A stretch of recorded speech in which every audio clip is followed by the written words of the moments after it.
YouTube, what is going on? Crowder here today, and I am bringing you guys a settings video for graphic settings and how to make your game look either really, really good or the max FPS of what pro players are using, and kind of a mixture of both. On top of that, we will show you guys controller settings as well of what pro players, content creators, and streamers are using too. And the big reason why I'm making this video right away is that the other day when I played the OG Fortnite, I had a lot of fun playing it, and when I got on that game, I was so overwhelmed by a bunch of settings. So I want you guys just to have a video to refer back to that you can trust, of just having the best settings that you can possibly have for either FPS of your game and the controller settings, so you can just enjoy Modern Warfare 3 and the experience that it's supposed to give you. So with that being said, let's get into this right here. We have the display mode. I have the 240 hertz and the 1440p, depending on what you have. I wouldn't touch any of this. I play in full screen exclusive. And then scrolling down. Over here, we have the NVIDIA Reflex Low Latency mode. My FPS and game feels better when it's just on, but you guys can also put it on plus boost. It just depends on your specs. So this is something I recommend testing out. If you're too lazy to test it out, just put on plus boost. Regardless, I think you'll be fine either way. It's not going to be the end all be all, but definitely do not have this off. Make sure you either have it on or on plus boost, depending on what you have. And then scrolling down here, I have the eco mode on custom. Then we turn off the VSync gameplay, turn off the menus. Custom frame rate is unlimited. And then after that, we have this. Make sure you have HDR off, and that is your display settings. Now, moving over, we are going to have the quality settings, or the graphics settings of the quality settings. I'm sorry. But the graphics preset is going to be custom. Your render resolution, definitely keep it at 100. Don't do anything crazy with that. The dynamic resolution I have on. And then from there, we have upscaling and sharpening. Now, this is an important one. There are going to be a lot of options that basically you can pick from.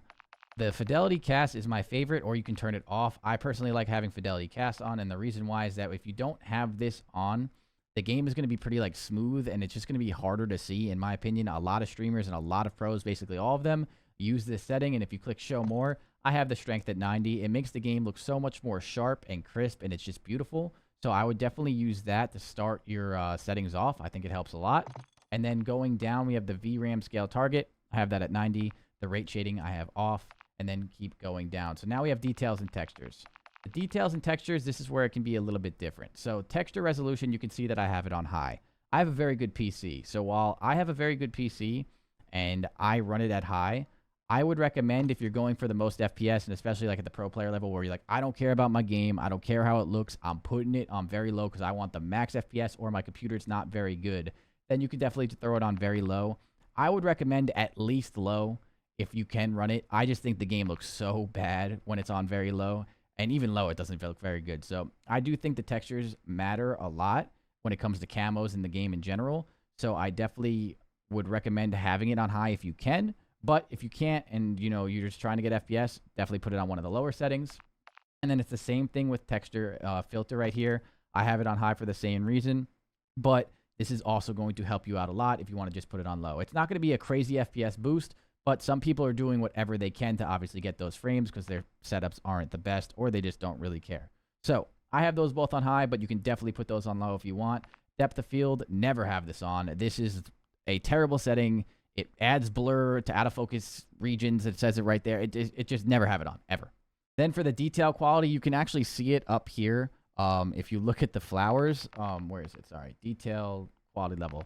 If you look at the flowers, it just kind of makes the game look a little bit better if you have the detail quality high.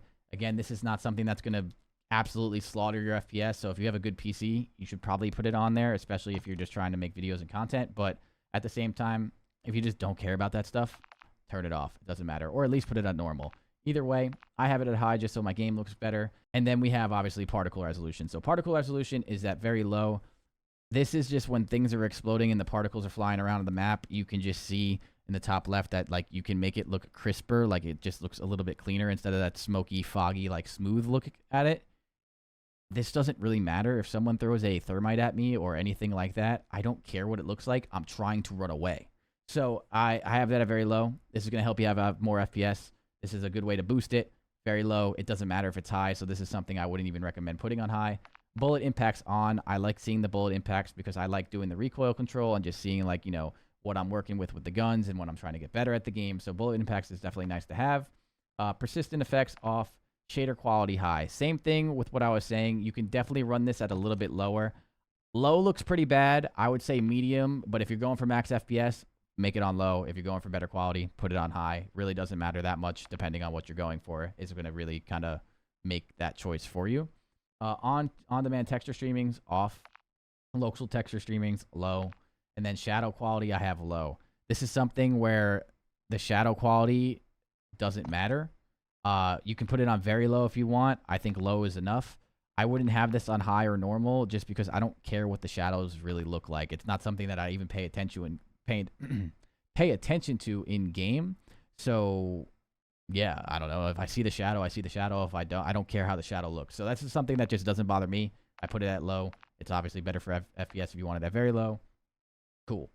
Moving over, screen space shadows off, ambient occlusion off, reflections off, and then static reflection quality low. And then continuing on, the environment tessellation definitely off. Terrain memory, I have it at minimum. Volumetric quality at low.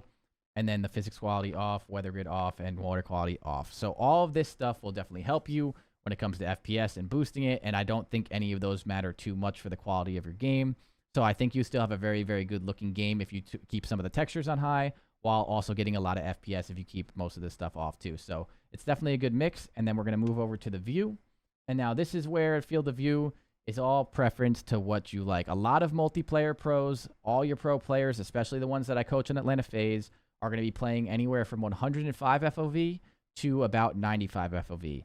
Now, the reason why multiplayer players play on a lower FOV is because of aim assist, and obviously you're not having a big, wide open Warzone map. It's just a lot different in that sense where it doesn't play like Warzone. So if you're playing Warzone, I recommend 120, 115, or 110. If you're playing multiplayer strictly, I recommend 105 as the absolute max. Some pro players do go a little bit higher than that, but most of them are going to be playing in that sweet spot of 105 to 95. I think that'll help you out a lot. I play on 118. I'm a weirdo for no reason at all. I just like the number 118. I don't know. So that's what I play on. ADS weapon field of view. This is actually very, very important when you're aimed down sight. This is going to be this is going to help you with visual recoil so much. So make sure this is on affected and not independent. Very few pro players are left even playing on independent. So affected is going to help you just have less visual recoil and just kind of get moving around the map a little bit easier. Weapon field of view. When you have it wide, it makes the weapon on your screen smaller. It's better for the visual recoil and everything else. Make sure it's on wide. And then, of course, third-person weapon field. I mean, I don't even think we have a third-person mode. Is there anything that we would even... I don't know. I have it at 90. I don't play third person. I would have no idea. And then weapon field of view, I have it on wide. And then going down here for camera, these settings are actually very important. Motion blur, never have it on. Weapon motion blur, definitely not on. Film grain, definitely not on. And then first-person camera movement. Make sure it is at 50%. If you forget this and you leave it at 100%, your screen is going to be going crazy while you are playing these multiplayer maps. You do not want that. And then other than that, I have the inverted flashbang on. I don't like getting flashed on my screen when I just go blind because it's so white. So I turned it on to inverted. I actually think this setting is really nice to have. But again, this is kind of a preference thing. It doesn't matter for the quality or anything. So those are the graphic settings, and now let's move over to the controller settings. So I'm going to give you guys controller settings that most pro players use, streamers use, and just something that is going to help you out a lot, especially because controller is weird, man. Like, controller just has so many settings where back in the day, it was just pick a sensitivity and go. I kind of miss those days. Maybe I'm old, but regardless, you guys don't care about that. You guys care about the settings. So I play on aiming input device controller. That's what we were just talking about. I play on default instead of tactical. You could play on tactical. This is definitely a preference thing. This is not something that you'll be better with one or the other. All pro players play on whatever kind of suits them. So play on whatever suits you. I don't have bumper ping on. I do not play flipped. But if you want to play flipped, you can do that where if you don't have trigger stops on your controller, you can obviously just play and shoot with R1 and L1 instead of R2 and L2. Again, all preference, whatever feels better for you. A lot of pro players use flipped, a lot of don't. Again, some of the best players in the world kind of do both. So whatever makes you happy with that is going to be nice. Stick layout, I have default. I never play with vibration on. And then the trigger effect, I have it at that. So the only other thing that a lot of people are going to be asking me about is dead zones. So let's show you guys the good stuff. These are my dead zones right here. So my left stick minimum is going to be at 3.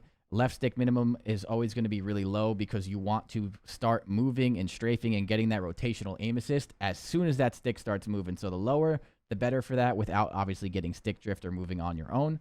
So I have it at 3. And then the left stick maximum, I actually have it at 65. And the reason why is when you're using the left stick maximum, you want your controller or your left stick to hit like the full speed of like your movement and everything on the max dead zone as soon as possible.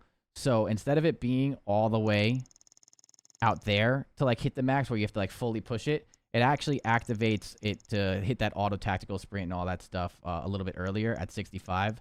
Some controllers are going to be a little bit different depending on your dead zones and if you throw your controller around or drop it a lot. So this is all controller dependent. I play at 65. What I would do is start at 65 and then work your way up if it doesn't feel good. And obviously until you get something that you like. So I have it at 65.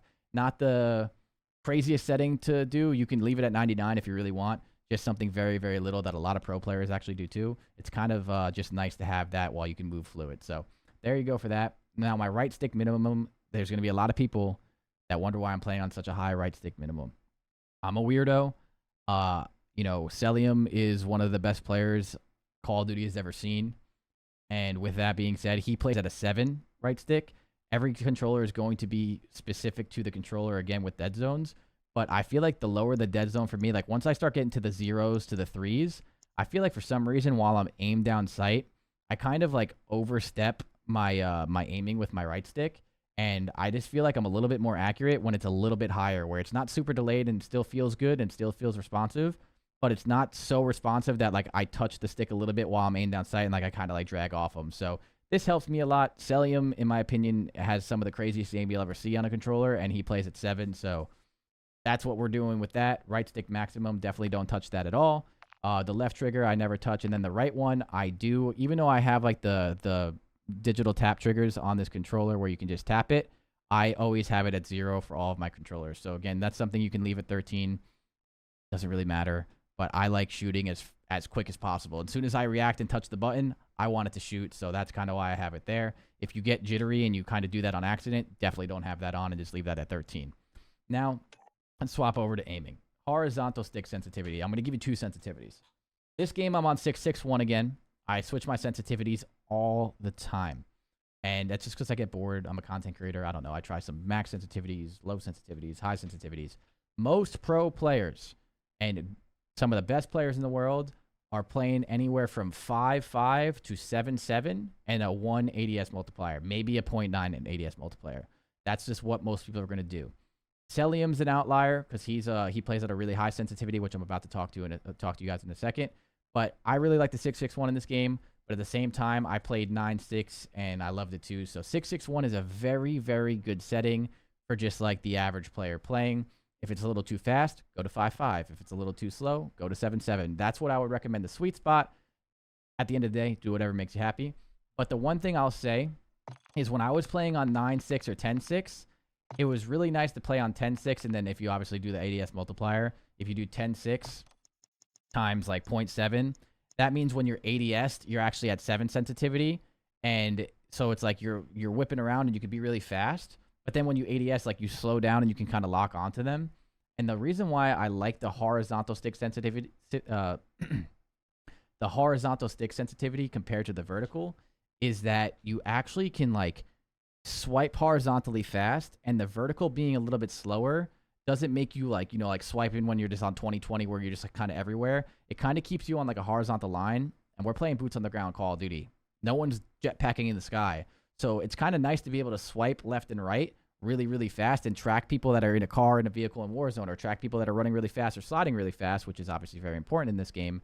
But it's going to help you track those guys and still be able to kind of keep up and not like kind of feel like you're all over the place at a super high sense. So Celium plays around like a 10.6 or a 9.6, and he plays at a 1 multiplier just because that's what he does. And I know a lot of people ask me, that's why I keep using his name.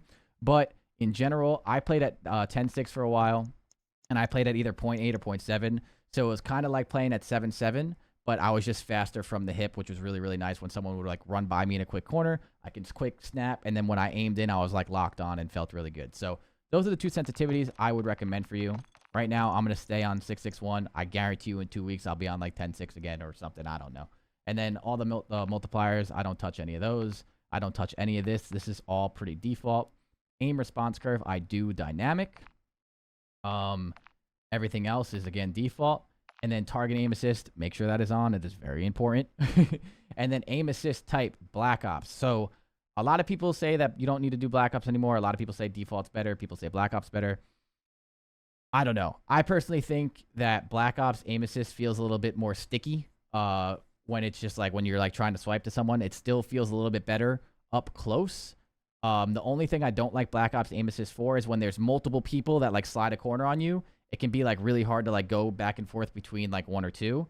So that's kind of where it gets weird, where I feel like default is better for those situations, but I don't feel like it's as sticky. So again, I don't think it even really matters. I know Abizi and some of the best players in the world play on Black Ops, and I know some of the best players in the world that play on default. So it really is whatever you like more and your play style. I personally prefer Black Ops, but don't be going crazy if you're playing on default. So that's my explanation for that for you guys, and then everything else, motion sense off, and then go from there.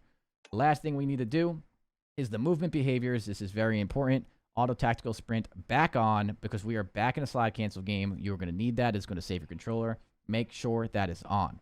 Auto move forward, you don't need to have that on. Single tap to run, even though this is so weird because like single tap to run sounds like it's like single tap just a regular sprint and not tactical sprint. What this actually means is like when you are sprinting forward, even with auto tac sprint, if you just want to click it in once, just to like, you know, see if you have more tac sprint, you will actually go straight to tac sprint. So if you were just sprinting and then you click in your stick once, like single tap it once, it would go straight to a tac sprint, not to a regular sprint. So single tap to run is what you want to run behind your auto tactic sprint, just in case you obviously want to just like tap it once and see if you have any more tac sprint left. Grounded mantle off. You want all of these off. And then here is a new setting that I mentioned in my video yesterday, but I'm going to explain it again. Slide only, dive only, tap to dive, tap to slide. When you put it on slide only in this game, this is a very important setting. It makes the slide cancel seamless, smooth. It feels amazing. And you don't need to dive in this game at all. In multiplayer, I think diving is actually useless. If anything, it might make you worse at the game because you are completely out of the fight when you dive and you are not getting anything done while you just like kind of dive to the ground and then like try and get back up. By the time you do any of that, you're going to die, especially with people slide canceling. So make sure this is on slide only to help your slide cancels and to up your movement game. And then people are going to probably talk about Warzone and diving and stuff. I don't even know how useful diving in Warzone will be. Maybe to like try and like cross fields or go into smokes and stuff. But I really do think that diving might just be like not the best in general. But again, we'll see. That's kind of waiting to see how Warzone 3 or the new map of Warzone plays. But for now, slide only. Make sure this is on. And then everything else, plunging underwater free, parachute auto deploy off. We never want that on because you want to get as close to the buildings. That's a Warzone thing. Doesn't really matter right now. Sprinting door bash on, and then everything else is pretty normal. I'm trying to think if there's anything that anything crazy. Actually, really quickly, the tactical stance activation, you can actually just turn that off. It doesn't turn your tactical stance completely off. Like you can still do it while sliding, but you won't like accidentally put yourself in tactical stance when you're standing up just trying to aim in. So I normally have this off, but I'm doing a lot of camo challenges right now, so I have it on. But again, that all depends on if you're doing that. But I would recommend having this completely off because I don't think tactical stance does anything. I actually think it's really stupid, to be honest. That's like one of the few things I don't like about MW3, and it's tactical stance. But again, turn that off if you're not doing challenges. Prioritize interact. This is more of a Warzone setting. If you're a multiplayer only guy, I would definitely do prioritize reload. But I just want to stay used to my Warzone settings, so I'm just keeping it on interact. Apply all for the plates. That's a Warzone thing. And then, yeah, everything else is what you need. I know I changed some of the camera stuff, but it's not that crazy. So that's what I'm rocking right now with the controller settings. That's what, again, so many pro players and streamers are using too. So hopefully that helps you out. And then I have one more thing to address with you guys. Actually, two more things. Let's do the audio. Audio, I do home theater. A lot of people like to do PC speaker too. PC speaker is a little bit too loud for me. I don't know. I just don't like the way it sounds. So I keep it on home theater. And then I work with, I've worked with Art is War, who's a good friend of mine, and he has a YouTube channel as well. It'll be linked in the description. He is the GOAT when it comes to audio optimization and all that stuff. And he posts YouTube videos as well. So that is something that, you know, you can kind of go figure out with him and his channel and talk to him. I recommend him. He's obviously the best at what he does. But that's why I'm rocking that for what I'm rocking for the speakers and headphones. Windows default. Master volume's just 100. Nothing too crazy. voice chat, and all this stuff. Again, all just kind of depends on like what you like. So this stuff isn't too crazy. I do have the hit marker sound effects on classic. I just changed that today. I don't really think it matters. And then one more thing is the interface. So the interface, there's only really one important thing for this. Actually, two. I'm sorry. Two important things for this. The first thing is color customization. I use the HUD color palette as Tritonopia. You can use it as default or whatever kind of just makes you happy. But the color filter, this was the same as Modern Warfare 2. Make sure it didn't reset on you. Or if you're obviously playing Modern Warfare 3 for the first time and you didn't play that game, well, first of all, good on you. Not a big fan of that game.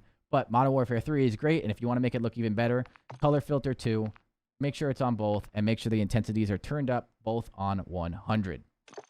And now the other thing too, this is actually very, very important. If you were playing Call of Duty, this is a default thing, but if you were playing Call of Duty, minimap rotation on. It is very, very important. It makes reading the minimap much easier.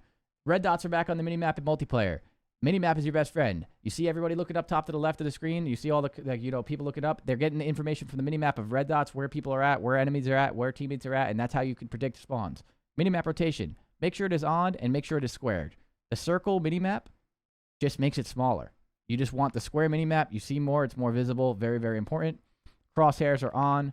And then the HUD bounds. This is also very important. You see how I have the HUD bounds as small as possible.